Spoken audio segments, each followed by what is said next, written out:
Welcome, everybody, to Millennials Are Killing Capitalism Live. It is good to be with you this morning.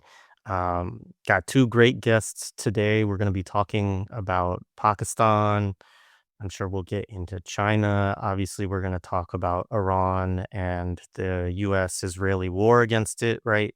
And there's been a lot of, I think, questions, and even in just discussing with Adeem in particular, who, good friend of mine, um, that, there's just a lot of analysis that's been floating around in the West about Pakistan's role that's particularly kind of ungrounded in, I think, left wing, perspectives from the region itself. And so that's kind of what we hoped to correct, I think, to some degree today, as well as just get into a better discussion. It's always good.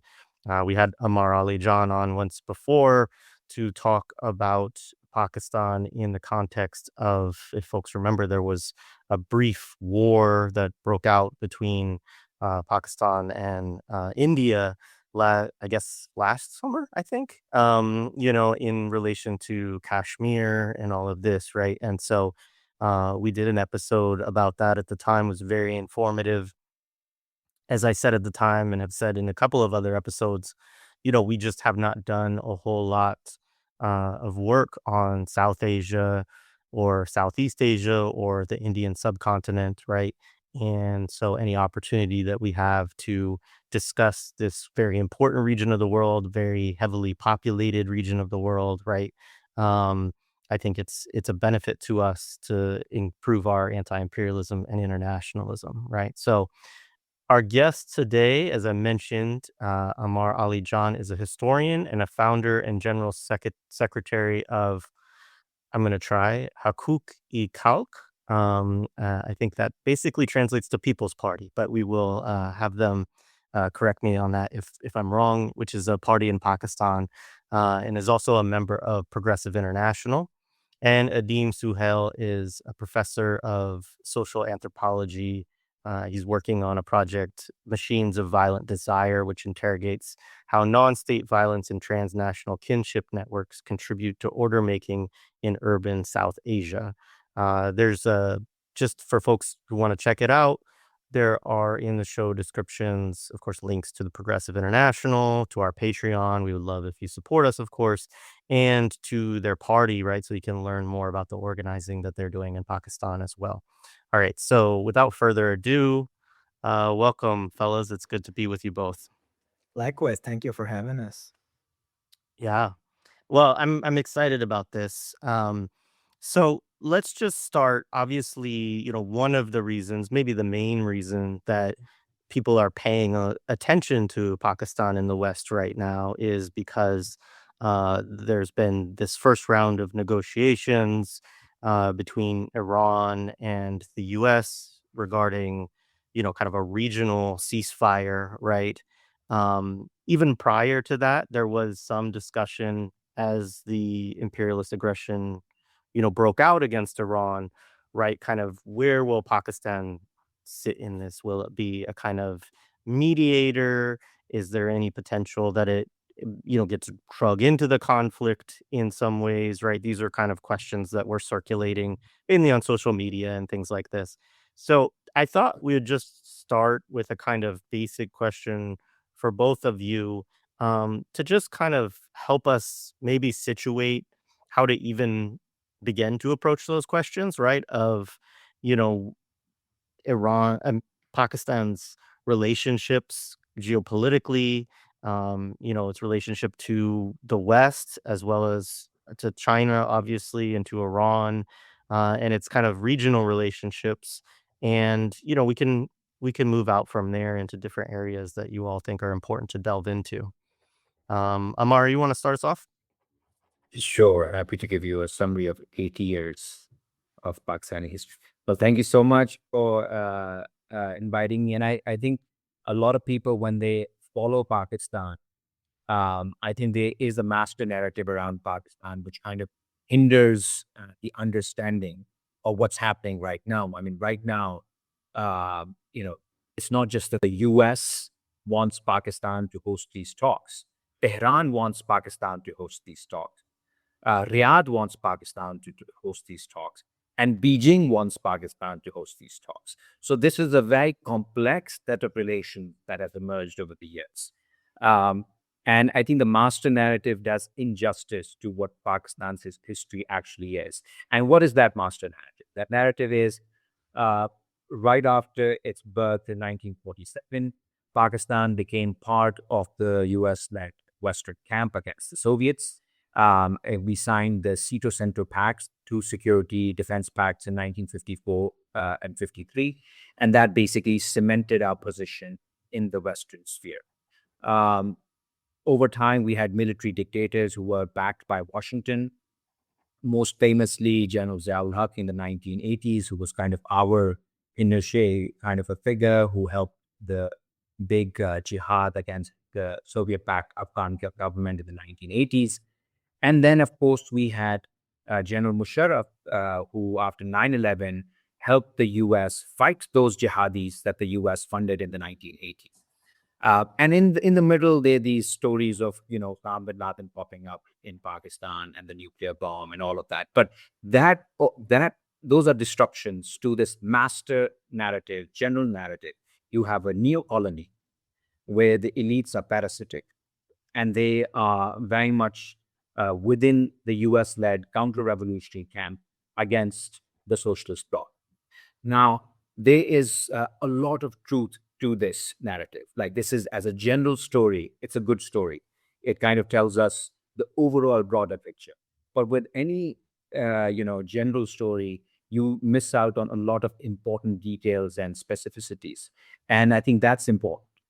So, for example, the 1950s, Pakistan faced an existential threat from India when India tried to politicize the water issue. I mean, that is partly the reason why a lot of the Pakistani elites went into the American camp, because they thought that this was a very serious, and it was a very, very serious threat in the 1950s. The entire rise of the security apparatus very much went hand in hand with this kind of existential threat on our eastern border. Then you had the India-China war in 1962, plus the Sino-Soviet split. The Chinese had a split with the Soviet Union and also went to war with India, which meant that Pakistan became a natural friend of the Chinese because both were opposed to the Soviet Union and both were opposed to India.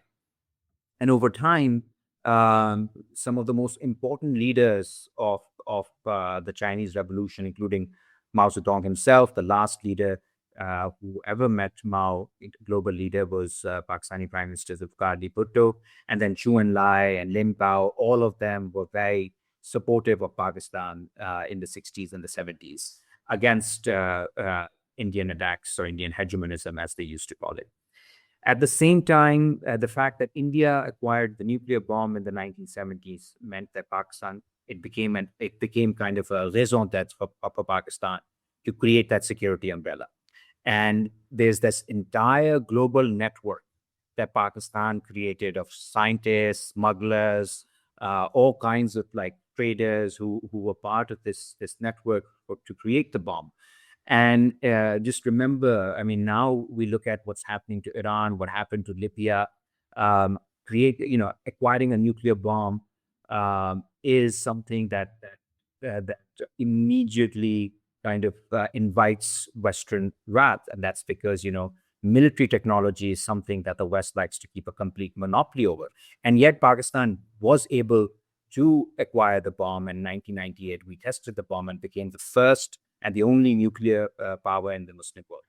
Our relations with China over the years solidified, despite the fact that we were partners of the US after 9/11. The relations were very, very bitter. The US continuously accused Pakistan of playing a double game, of actually supporting the anti-US resistance. Of course, famously, Osama bin Laden was residing in Pakistan. There were multiple at times when the logistical supplies of the US across Pakistani space were curtailed by the Pakistani government. And it is during this time that Pakistan grew closer. This is 2012, 13, 14. Grew closer to China in the economic realm as well, when we became the linchpin to the Belt and Road Initiative. of China and its Pakistan version, which was called China-Pakistan Economic Corridor, CPEC.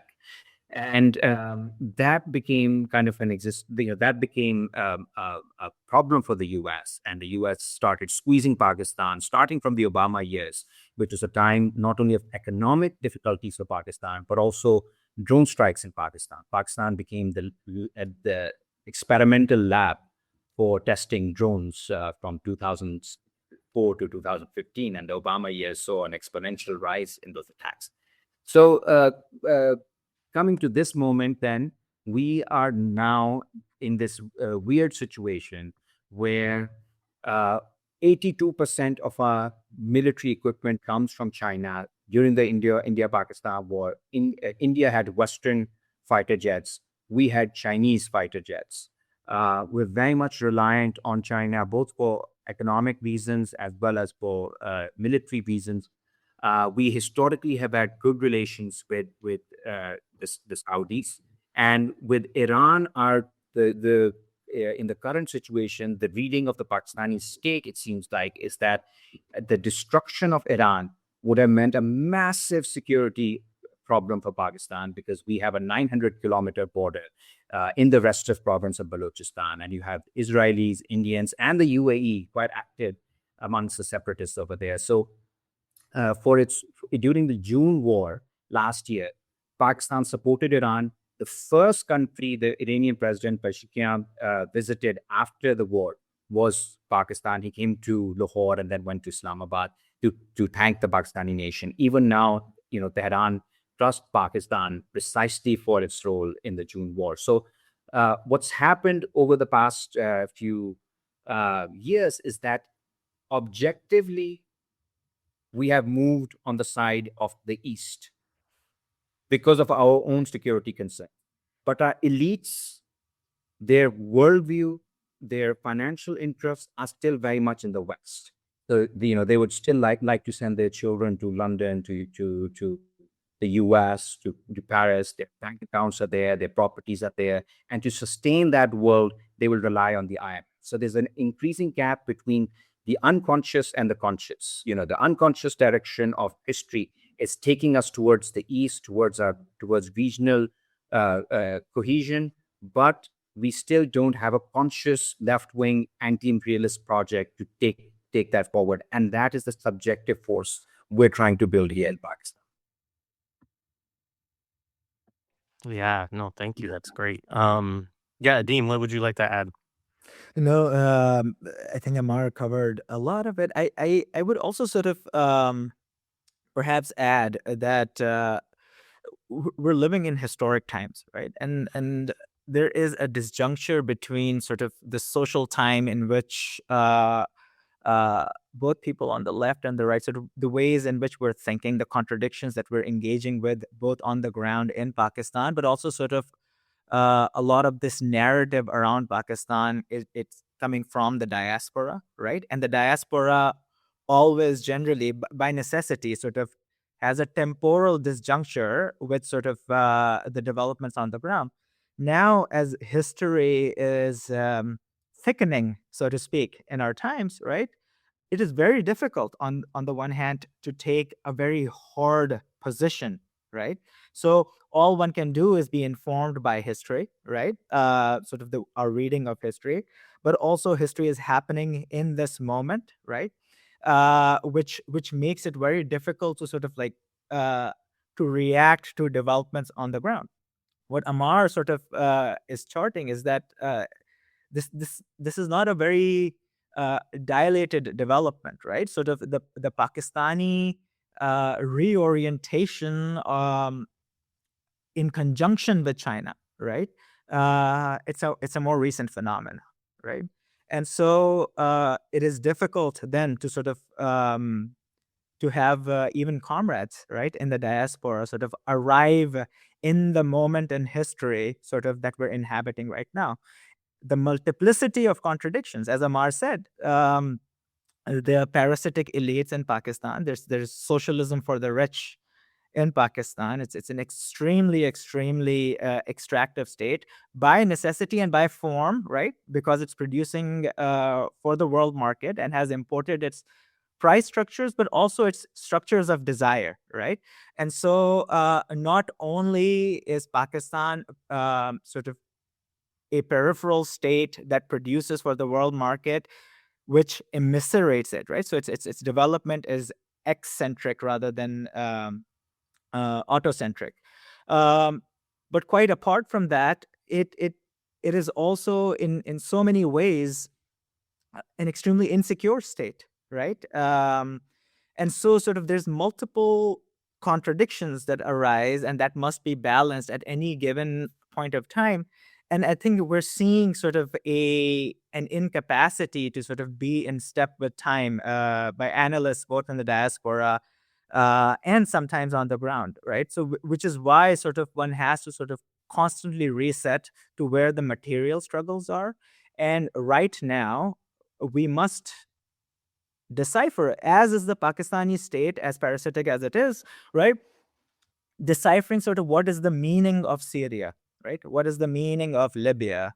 What is the meaning of Palestine, right? What is the meaning of this thing that's happening in Iran for us? What is the lessons from Iraq, right? And then react to that, right? And so one broad lesson sort of that we have here is that there can be no autocentric development, a people-oriented development without security, right? That capital in our age is oriented towards fragmentation, de-development, sort of neighbors fighting neighbors, right? That's how sort of this whole world is sort of set up, right? For every Armenia, there's an Azerbaijan. For every India, there's a Pakistan, right? And so on and so forth.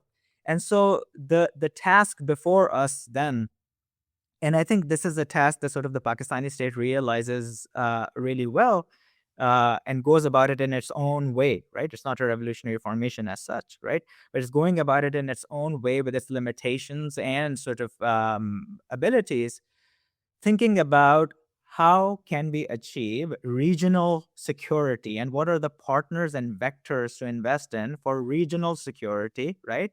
Such that one may have the possibility of autocentric development in a shifting world order, right?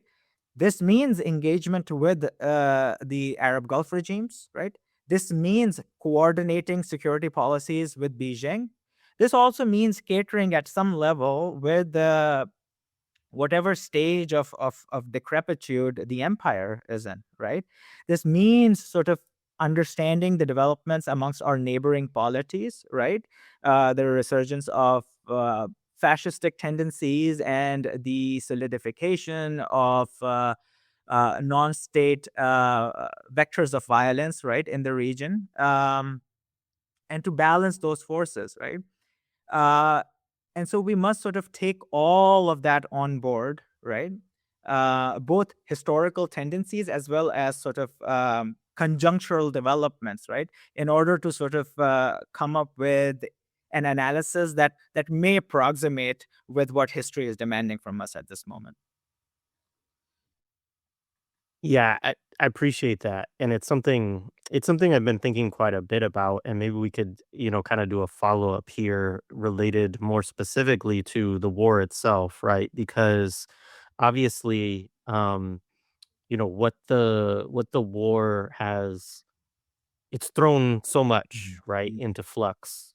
There's so many things that are, kind of up in the air. And I think there's a tendency, I think, as anti-imperialists in the West to go to the like, this changes everything, right? The empire is falling, China is rising, and, we're entering into a new phase of history and all of that.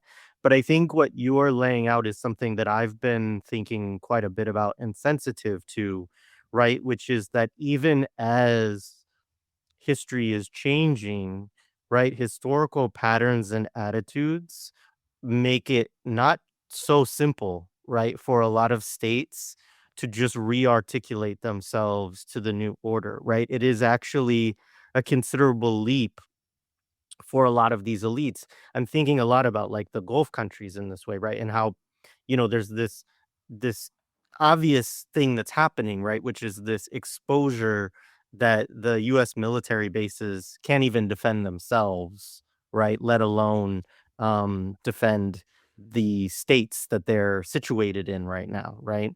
Um, and so I think amid that, there is rightfully questioning of, okay, well, so should they just, rearticulate security and work with Iran and China, right? And just say, hey, US, like, you're out of here kind of thing, right? Um, but I imagine, like, uh, what you're what I was thinking in terms of that, right, is like, well, these are deep, for the elites in those countries, right? These are deep relationships and pathways. And even sometimes when they don't make material sense for, like, the good of their country or something like that, right? Um, they still might make material sense to personally to the elites, right? Um, and and even if they don't make material sense, there's this other level you're talking about, right? Which is um just the history of a lot of elites of these countries of, like, sending their kids to these, owning properties in these places, being a part of the kind of imperial orbit as these kind of neo-colonial elites. And so I appreciate you kind of laying that out. And I guess what I would ask further is, say maybe a little bit more about how this war has put these things into flux for Pakistan and to the broader region if you want. But also, um, I think, like you said at the outset, Amar, like, there's all these different reasons why Pakistan is the place where these negotiations are situated. But I imagine on some level they're also thinking about this in terms of, okay, like, how do we do this dance in a way that benefits us as well, in whatever the new order is going to be, or whatever the interim order is going to be, right? If it's not like a full, because it's probably not going to be just like a clean transition and then everything breaks one way. So yeah, I know that's kind of a convoluted question, but those are the things you all are both making me think about right now. Yeah, no, thank you for that. And I agree. I mean, this idea that they can be an absolute break with history, an absolute rupture with an absolutely new beginning. I think it's very beautiful and poetic. But in actual history, one has to be more humble. Otherwise, history will humble you because there are all these pathways, all these institutional memories, all these relationships that have a historical density, historical weight to them that will not just like go away because you've like there's a revolution and you've turned off the switch now.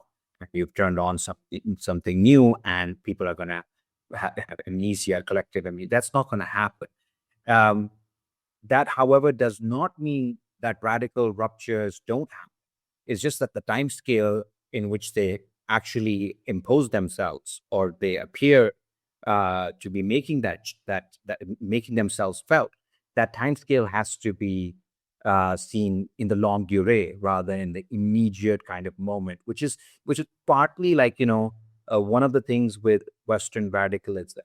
It had almost that social media viral impulse to it, even in the 50s, 60s, when there was no social media. When you read their stuff on the Soviet Union and other countries, like, why is this not happening? Why I went to the Soviet Union? I'm so disappointed. People are not angels.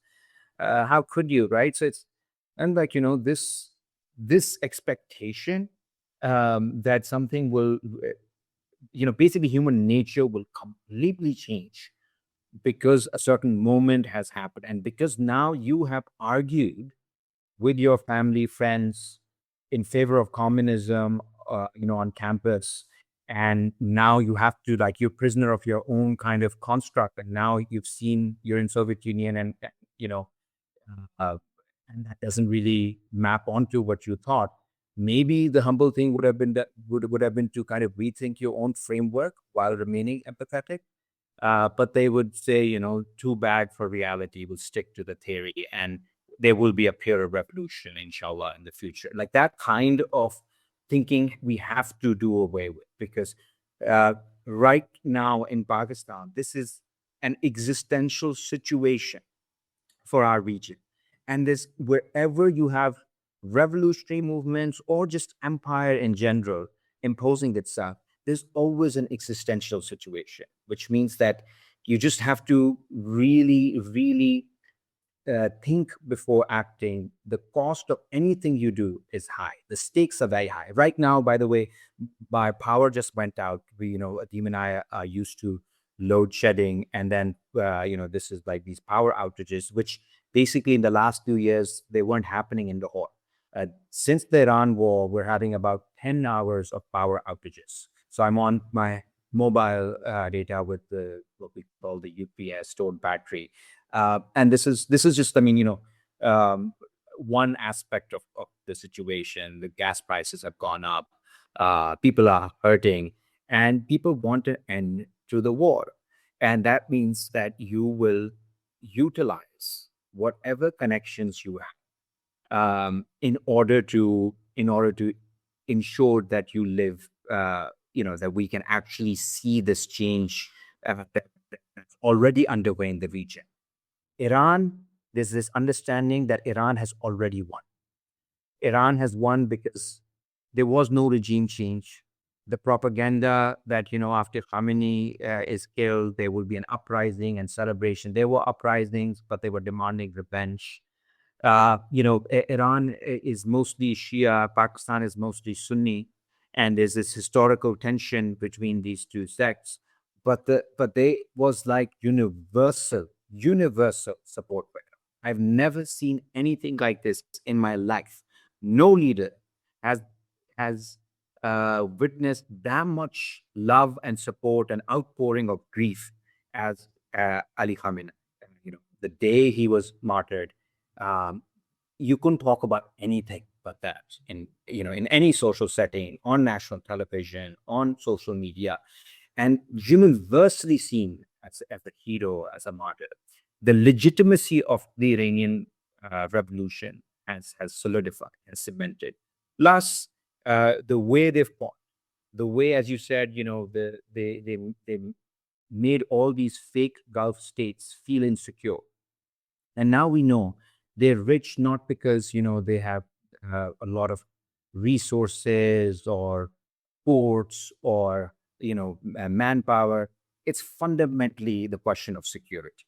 Their security was subsidized by the US while destroying the entire region, while destroying, Syria, destroying Iraq, destroying Egypt, from 48 up to now, Israel and the US have imposed heavy costs on the entire region except these Gulf states that were protected by the US. And Iran is showing, even you are not protected anymore. So, from the perspective of ordinary Pakistanis, there's a lot of outpouring of love for Iran, but there's also this hope that peace is achieved, because the situation will change over time. The security architecture will not remain the same after the war, but it will also not overnight change. Right? There will be all these hard negotiations that will have to happen. There will be popular movements. There will be debates. All those things will take time. But new possibilities have opened up that were foreclosed for us. That is what is important. When is that potential actualized? Could take, years, even sometimes decades. But here's one thing to keep in mind. Pakistan is seeing itself as the new guarantor for the security in the Middle East. And that is a very, very interesting development. It's interesting because Pakistan has been in this defensive position vis-a-vis India for most of its existence. And for the first time, the Gulf states, particularly Saudi Arabia, wants to engage Pakistan. We had a defense pact with them last year, wants to engage with Pakistan because it feels Pakistan can speak to Iran as well. And Iran, the Iranian president, openly, publicly stated that Iran is very happy that Pakistan and Saudi have signed this pact, because that means that our tensions can be mediated by Islamabad. Then, of course, Iran and Saudi Arabia, people don't recognize that. They've been in talks for the last 5-6 years via Beijing. So there's been that diplomacy happening as well. And then Pakistan and Afghanistan went to war. last month. And now there's mediation in Beijing between the two countries. What is, despite the terrible things that are happening because of these wars, the one beautiful thing that's happening is that after almost 300 years, decisions of our region are being debated and decided in the region, not in London, not in Paris, not in Geneva, not in Washington, D.C. This alone is a world historical change.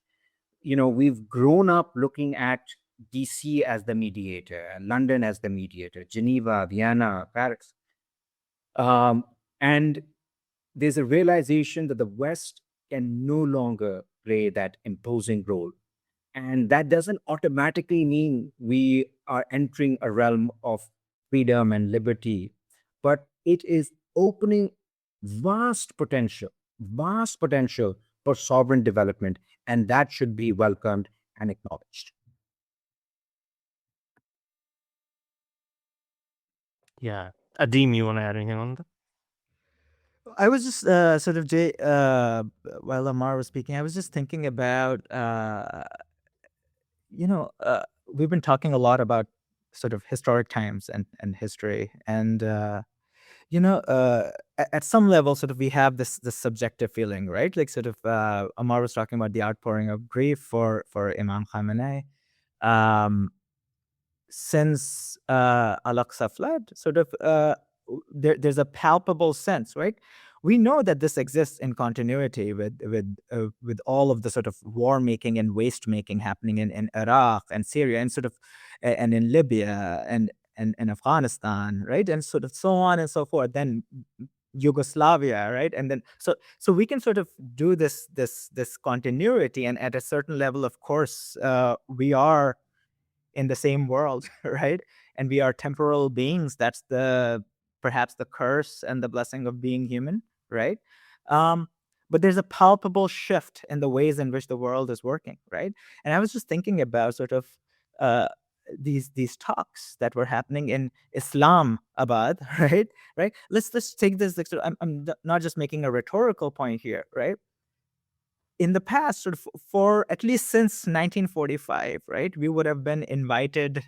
Sort of the so-called belligerent parties would have met somewhere in Geneva. They would have met in London. They would have met in Camp David or Bretton Woods, and sort of the leadership of Iran would have been sort of brought there and then humiliated and then told how uncivilized and barbaric they were, and how this Western sort of elite, sort of which has very very perverse sexual lives and is genocidal, but will sort of give you a lesson in civility, right? This has been the shape of the world, right, for a while.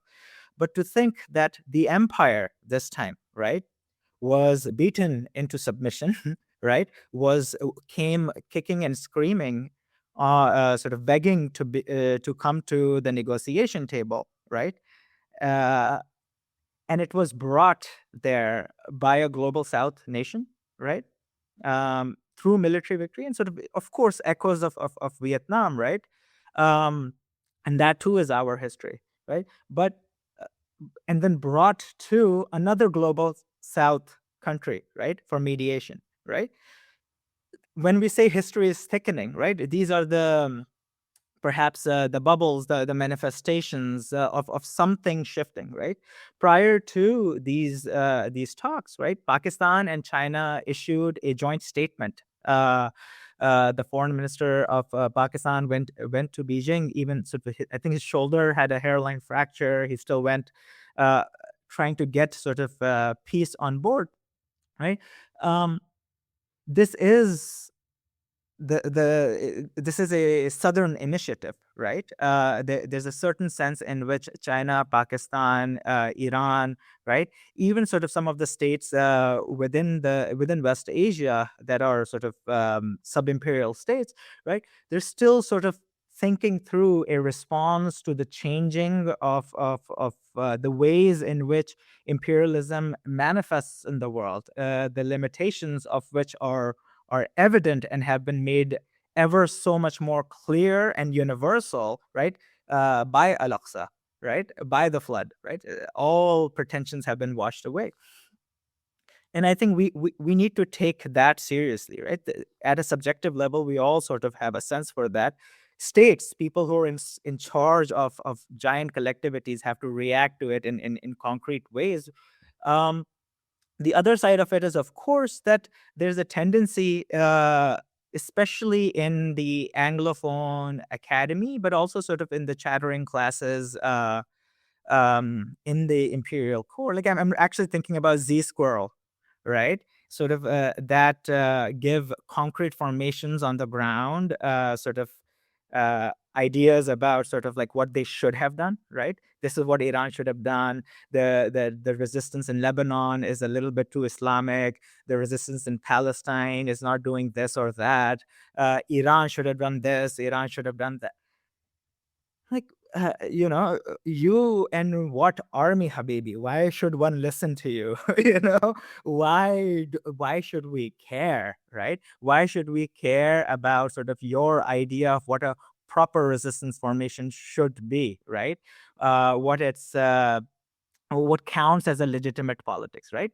Concrete social formations in the global south are under no obligation to realize the fantasies produced in the imperial core, right? We cannot LARP here, right? This is not a video game, right? As Ammar said, these are concrete decisions to be made on the ground. And I think one has to come to that realization really, really fast, right? In order to have any chance at having a robust analysis of the balance of forces synchronically, right? Sort of in our time. Appreciated. Yeah. No, there's the I don't know, the Substack commentary at this has gotten out of control for sure. For sure. I mean, there's a lot that I want to get into with you all, but um, you had a comment to me, Adeem, about wanting to discuss you know, what global South internationalism y- might look like in this context, and kind of how this is a continuation from the past and maybe departures in form from, what it looked like in the 20th century and nation to nation solidarities at that time. And I mean, you could get into this or not, but I'm also very interested in the work of, the party that you're a part of, Ammar Ali Jan, as you're the general secretary of, and how you're, thinking. I mean, obviously, there's a task that you have that you set out in terms of um, the Pak the politics in Pakistan, right? And creating a viable left, socialistic, party within that context. But also, there's the international level. You're a part of Progressive International and so on and so forth. So I know you think about these different, questions of what does international solidarity look like today, and so yeah, wherever both of you want to take that. Should I go first? Okay.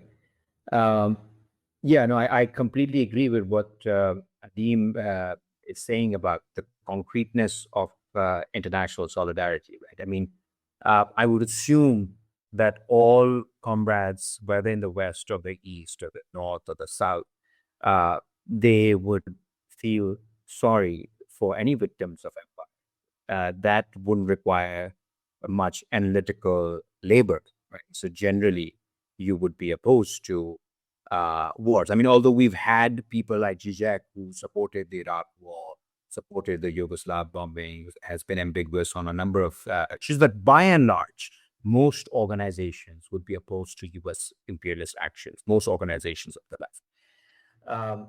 But then the question is, how do you navigate this world? How do you build, like, go from here, from point A to like point B and C and D? Like, what is that process? What is that transition?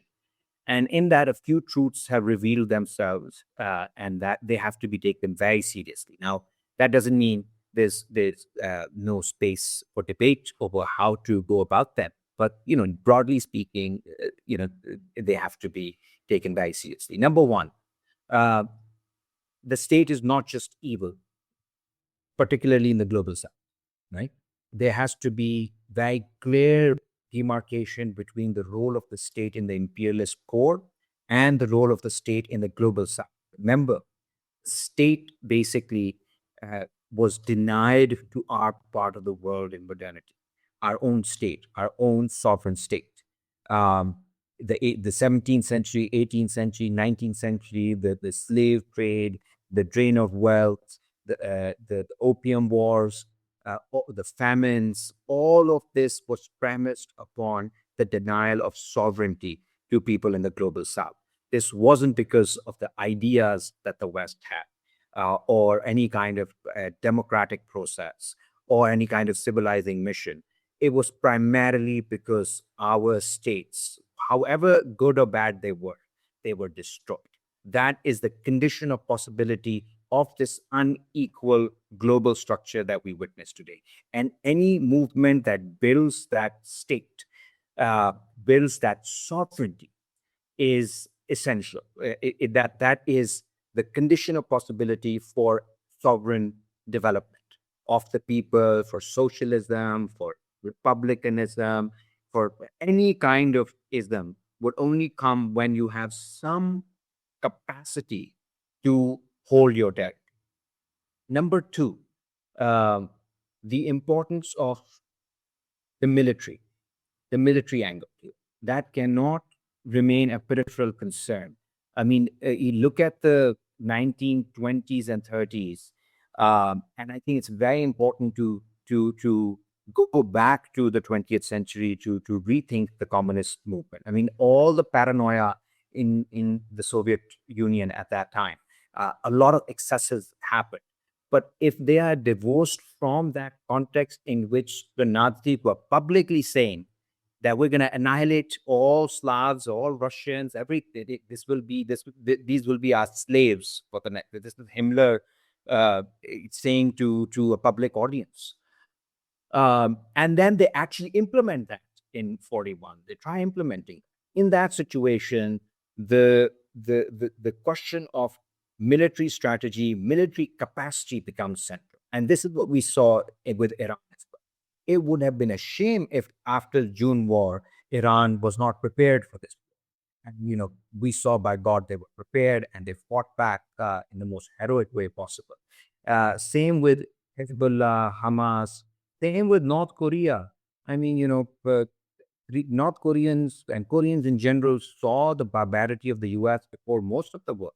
3 to 4 million people butchered in 2 3 years, and it's in the American media. It's presented as a funny country, but it's not very funny when you imagine that's built on 3 million people killed by empire, and yet they're holding on to that territory.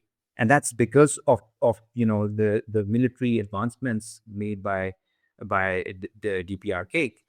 And finally, about developmentalism. I mean, that question of economic developmentalism, the role of the state as responsible for social production, for economic planning, that has become central. It's central also for the imperialist core. Everything is planned by these tech giants, by Pentagon, by the State Department, by the IMF, by the World Bank. So it's not like there's free market anymore. I mean, you have tariffs, you have all these things that the imperialists are doing. So we also need a certain kind of developmentalism in the global south. And for that, again, you need the state.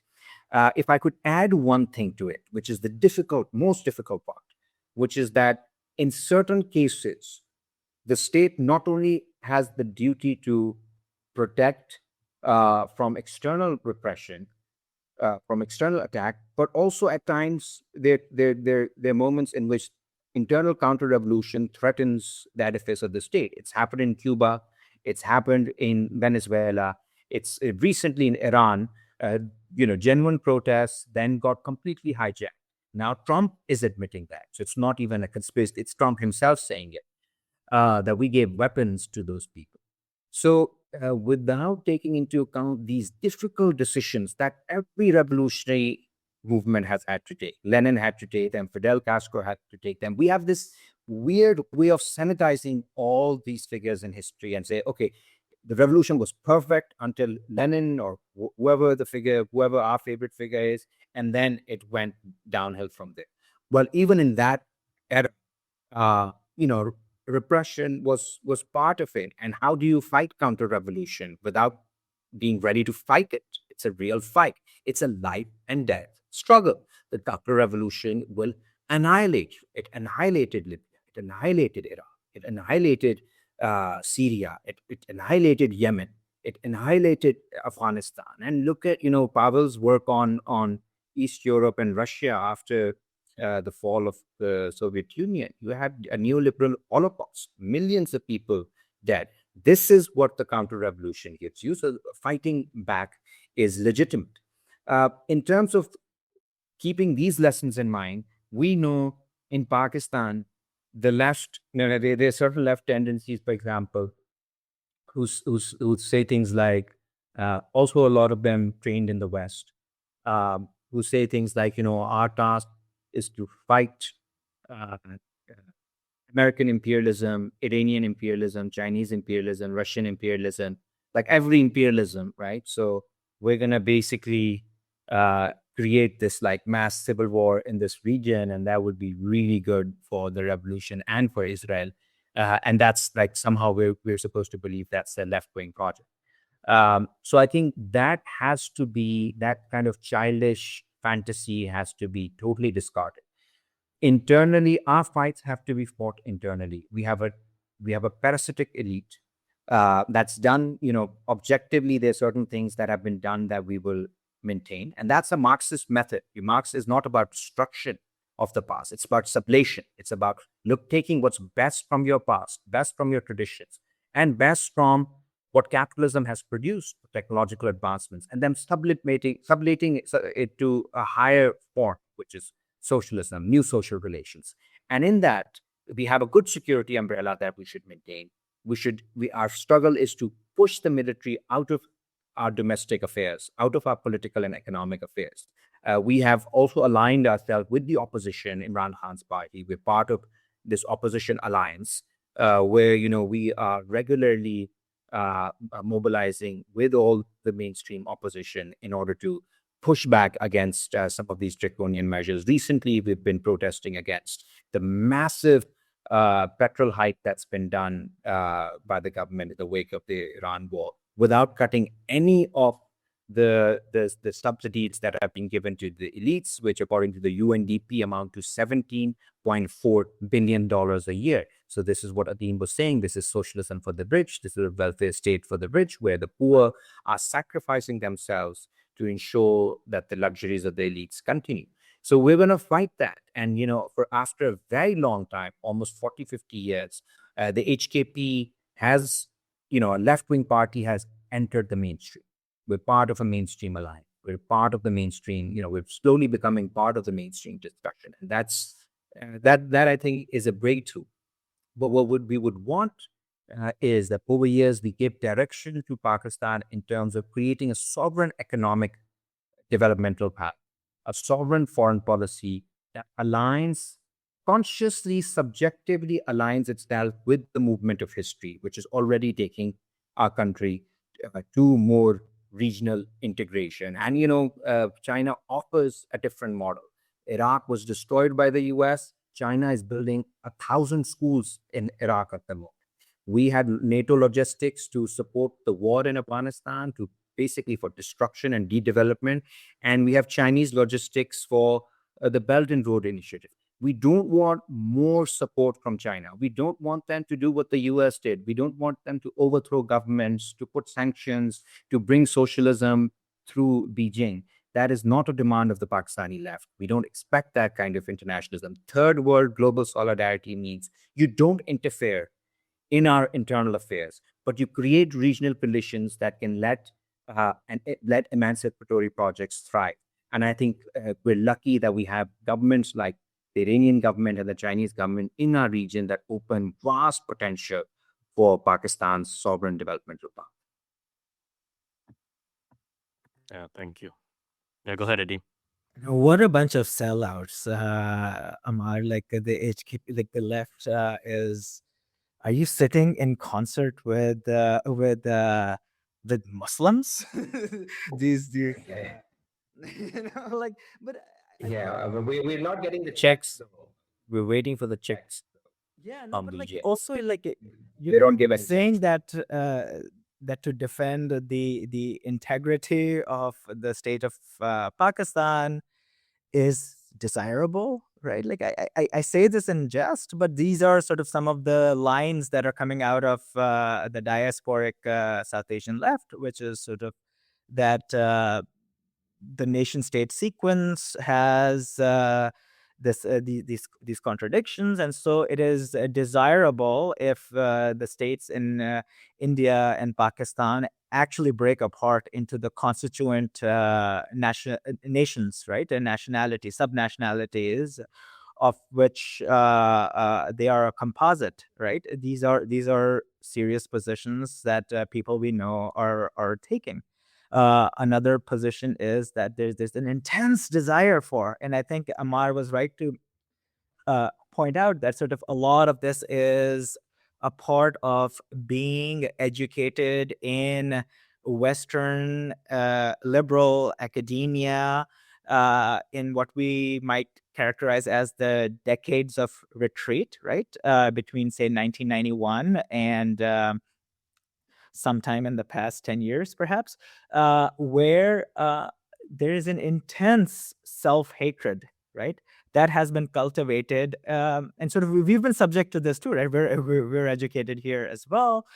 A sense that one would want this, what Muhammad al-Kurd would call the perfect victim, right? Sort of a people, an ideal people, right, who have exactly the correct politics on gender, they have exactly the correct politics on sexuality, they are only nominally Muslim, right?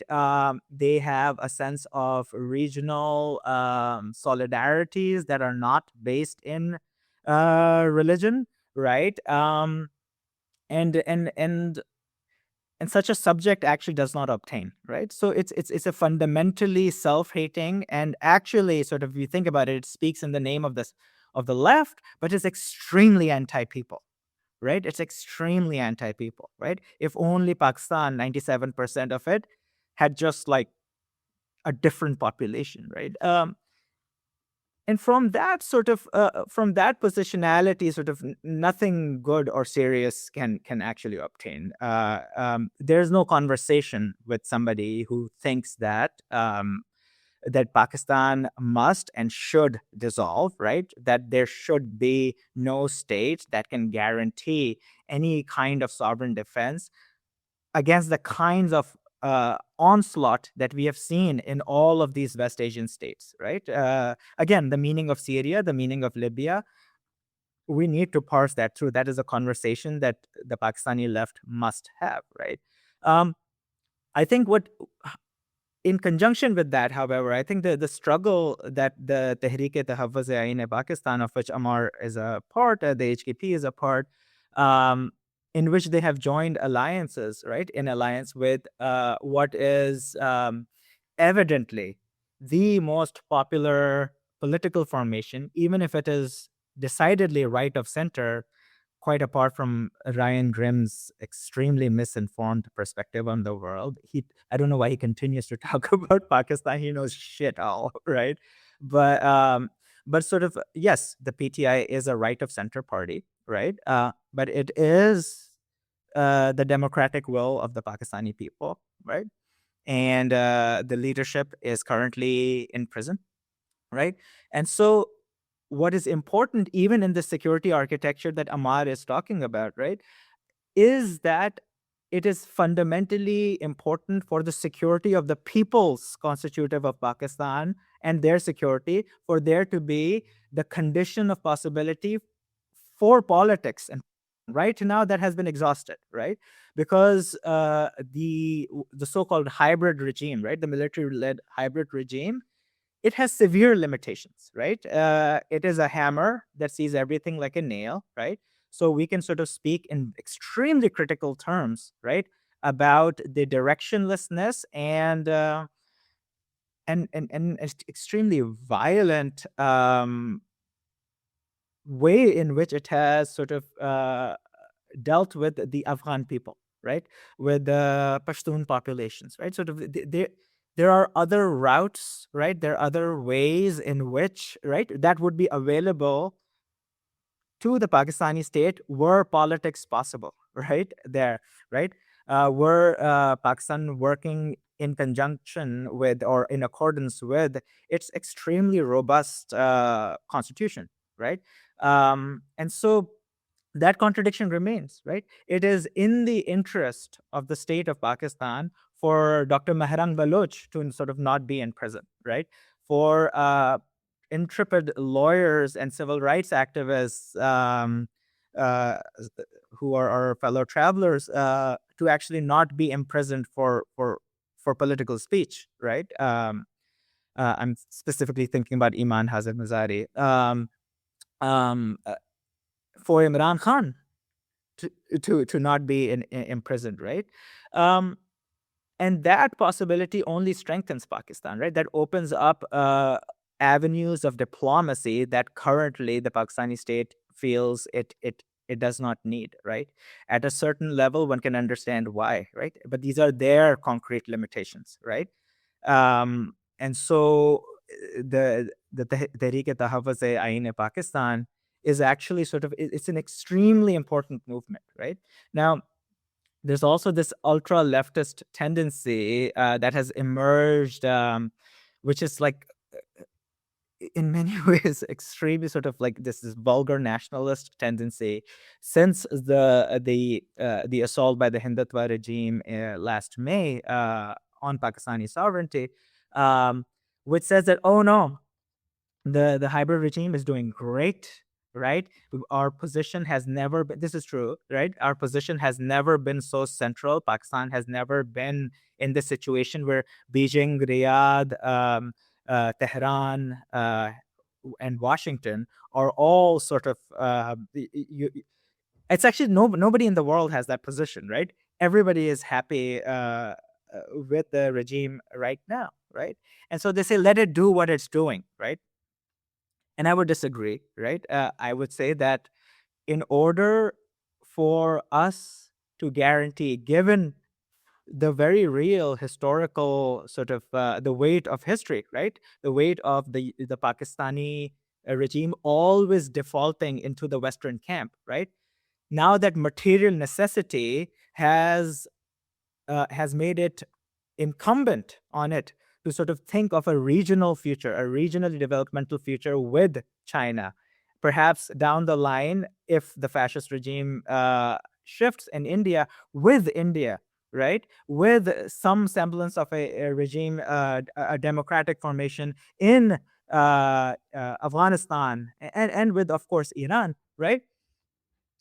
In order for us to sort of stay true to that path, right, it is extremely important that political classes and political forces and forces that represent workers, right, in Pakistan, they keep the regime honest, right? Again, we're in this weird balancing position in history, right? We must recognize that, but it is people who move history forward, right? It is labor that is the engine of history, right? So it is very, very important for there to be democratic and a people-centric politics in Pakistan. Now is not the time to say, yes, sir. It's a time to sort of put our demands forward, right? Through concrete formations of the people, right? And in the streets as well. Appreciated. There's lots of good questions in the chat, but I know we probably have about 10 more minutes. We talked about a lot of this that we kind of had laid out. I don't know. So let me look at a couple of things that folks have asked in the chat. So, I'm going to raise a few things and then you all can kind of respond in this to what you don't want to. So PJ asks, wondering about wedges the U.S. is trying to drive between Pakistan and China. Um, uh, Colin said, with the military being closely tied to the U.S. and needed for presidential elections, are the elites in Pakistan sympathetic to Iran? Does working with Pakistan act as a counterweight to Modi's fascism? Um, and then I'll raise this one too. I'm thinking about the dissolving of Israel as a project, and further, if Pakistan is a proxy, um, what is the merit of this participation? I'm guessing in terms of the negotiations and so on. And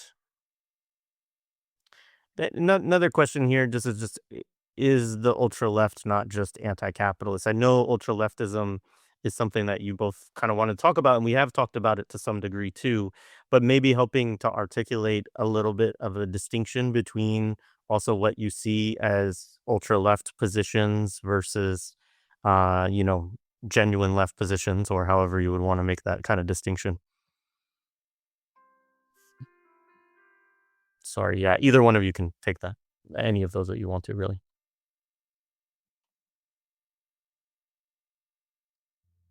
I think Ammar might be. Ammar is stuck. Yeah, I think he's frozen. Yeah.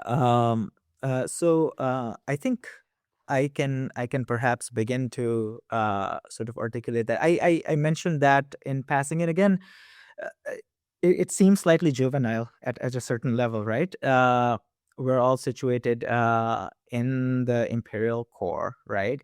Where at this moment the development of political forces, or the de-development of concrete political forces through counterinsurgency, right? Which Jay, we've studied sort of so much over these past few years, um, means that all political acts are just discursive acts, right? They're just speech acts, whereas sort of on the ground in West Asia and South Asia, right? Uh, Things can take concrete shape, right? There are institutions, right, that can forward an anti-imperialist and anti-capitalist project in real terms, right? Students in Bangladesh can rise up and overthrow an authoritarian government, right? Again, they can't completely sort of foresee what comes thereafter, but immense and intense sacrifices, right? For me, the ultra leftist position in that regard is this one that aligns with, right, without sort of going into particularities too much, because this is not about polemics in that way, but the exemplification of a certain position, right?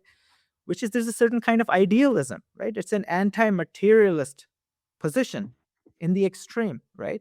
Which is that one that it's a position that cannot abide, cannot come to reckon with the fact that this uh, hatred of all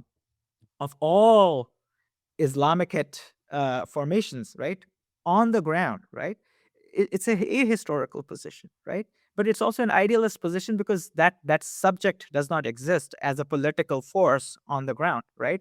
And so one has to come to terms with that fact and produce a politics that is commensurate with the people that it purports to lead, right?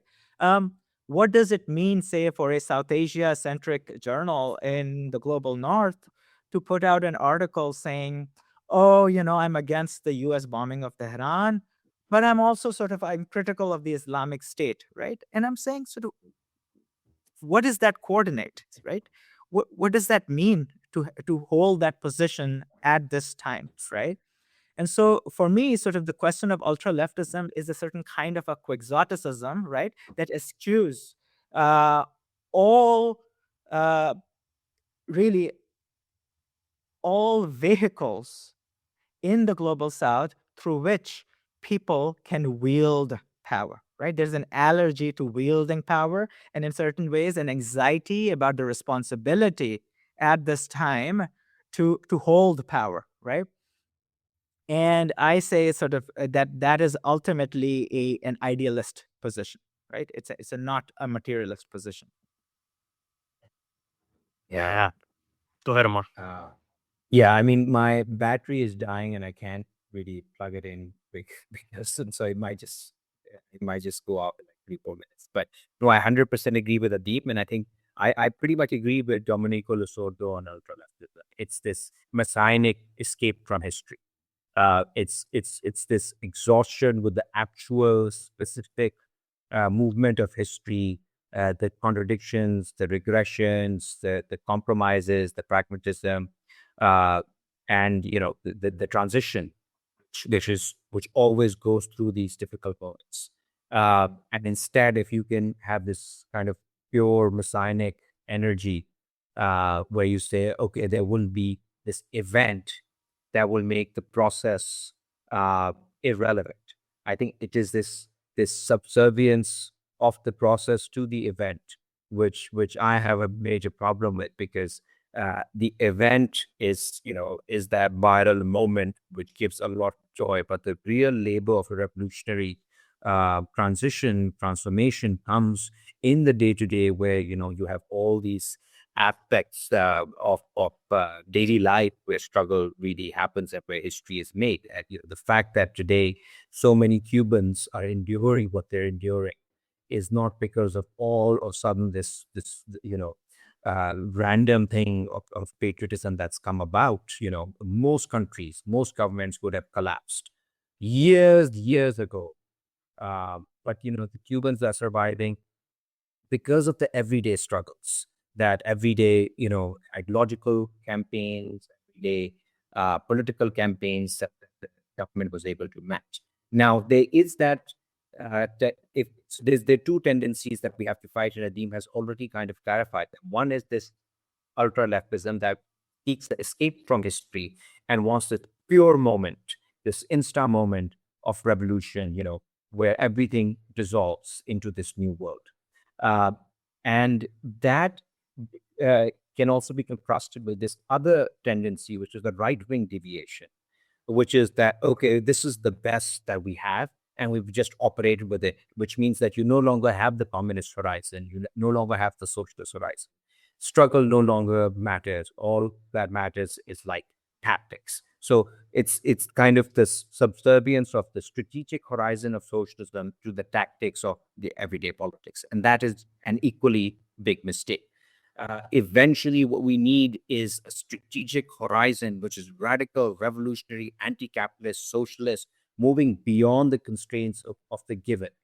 However, remembering that this horizon can only be attained through this messiness of the current moment. So it's very important then to have a materialist analysis of the possibilities given by the current moment. If in Pakistan we say, okay, the possibilities that we have is not some kind, we're not going to become, France tomorrow, and I don't even want us to become that. We have, this is the materialist condition. We have Iran here, we have China here, we have Israel, we have India, we have a parasitic elite, we have a strong security apparatus. These are the cards that history dealt us with. And within that, we have possibilities of transformation. We need to industrialize. We need to build popular legitimacy. We need to speak up for people like Dr. Marang Paropoulos, Ali Wazir, Imran Khan, all political prisoners, fight for our constitution. We've suffered because of that. We've been arrested. We've been fired from our universities. And we take all of that as a badge of honor. So it's not about saying, because we recognize that there are these objective realities in which Pakistan is playing a certain role, which is not completely subservient to the West. It's not completely neocolonial. It is far more interesting, far more complex. It does not mean that we are now giving up struggle and substituting praise for that. Instead, it means that the direction of the struggle should not be what certain activists want us to be, certain activists in the diaspora or in the West, which is, we create a Libya type situation, we create a Syria type situation, this fetishization of these uprisings without any kind of vision, strategic vision of where we want to go, because we don't want, people should have fought in Gaddafi's Libya for a better government, for a better deal. But Gaddafi's Libya was much better than what we had today. And Matteo Capasso has worked on how the development indicators of Libya in 2010-11 were the best in Africa, and now they're in what they were in the 1950s. Same with Syria, same with Yemen. There's there is a concerted attempt by the counter-revolution to impose de-development, to impose regression on our societies. If this is what the enemy has decided, we have to be smart about it. It's not just about emotions. It's about recognizing what the enemy is thinking, making strategies accordingly. So in terms of Pakistan's role, by the way, just now, the breaking news is that our field marshal, who we fight all the time in Pakistan, criticize him rightly so, but he's right now in Tehran uh, negotiating. So, was given a heroic welcome by the Iranian government. That's something we're welcoming. We're going to welcome. That's what we want to see Pakistan do. That's the role we want them to play, not play the role that it did in Afghanistan in the 1980s and after 2001, where it became a pawn for the US and participated in the destruction of Afghanistan. So it's not a nationalist argument in that sense. It's more an argument about where we are right now and where we need to go. And struggle will determine that. Within this context, we're not going to back out. That's our difference with the right on the left. There's a right on the left that, now struggle, don't think about struggle, think about policy. No, struggle is what will determine whether we actualize the potential that history is offering us, or do we betray it? And we should build that subjective force that can actually affirm the possibilities that have opened up. Yeah, thank you, Ammar. Any famous last words, Adeem? Um, well, I can't compete with Amar on famous last words, but I would say that there's a lot of sort of occasion for us for introspection as well, right? What we've been taught over these past so many years is to default to a liberal, individualistic, moralistic position, right? Sort of, and this is just my own development, which is that's how we've been sort of inculcated, right? Everything becomes about morality, right? And I would say that perhaps there's a different register to think the world, which is a political register, right? So thinking about sort of, I'm thinking Kant here, but I don't want to go get too nerdy about it, right? But a move away from epistemological universality into a political universality, right? That's the Hegelian sort of development of thought, right? A correction of Kant, so to speak, right? And so we have to think about what is a concrete political response to the state of the situation, right? And that would lead us down perhaps a better analysis of the balance of forces in the world today. Right now, right, we must also sort of there was a question about India, and Ammar, maybe you should address this as well, right? We just comrades from India, right, yesterday sort of there was these wildcat strikes in Noida without any union involvement. They were spontaneous and widespread across factories, right, in northern India. And workers, having learned sort of in a very sort of almost, nobody was sitting there sort of teaching them Marx, right? But workers knowing their conditions, right, and having been struck by sort of this rise in fuel, right, and sort of the rise in gas prices in India, they organize themselves and they realize the lesson of history, which is that there is nothing that they can get from the elite in India as well unless they struggle for it, unless they fight for it, right? And so, yes, a few vehicles were burned, right? More power to the people. May there be 1,000 Noidas, right? Not just in India, but also sort of in every part of the world, right? That the people struggle for what they believe, and they have a spontaneous understanding of this because they're in that material condition, right? We need to give form to that, right? And that cannot be done at the level of epistemology, right? That cannot be done remote controlled, right, from the global north, but by producing platforms, right, parties, right, on the ground that can sort of collectively articulate this material position, right? And that's where we stand ultimately, right? Awesome. Well, thank you both. I can tell by, all the vibrancy of the chat and things we didn't get to that it would be beneficial to do a follow-up conversation. And so we can do that sooner than later. But really appreciate both of you taking the time today. I know Ammar's battery backup's probably about to crash again too. So, yeah, thank you. Solidarity to both of you. And definitely learned a lot. I'm sure folks did. And I actually am now thinking we maybe need to do like a roundtable on ultra leftism too, to kind of like talk about some of this Yes. stuff. It would be a Yes. good topic, I think, to delve into more. All right, so much appreciate you both. For folks who are watching, yeah, make sure to like, share, subscribe, get this out to other folks, and we'll be back in about an hour and a half with Laith Maroof to talk from Free Palestine TV, talk a little bit about Lebanon, the axis of resistance, Iran, the war, more. So hope to see you all in about 90 minutes. All right, peace, everybody. Thank you, and free Palestine. Free Thank Palestine. you. Thanks.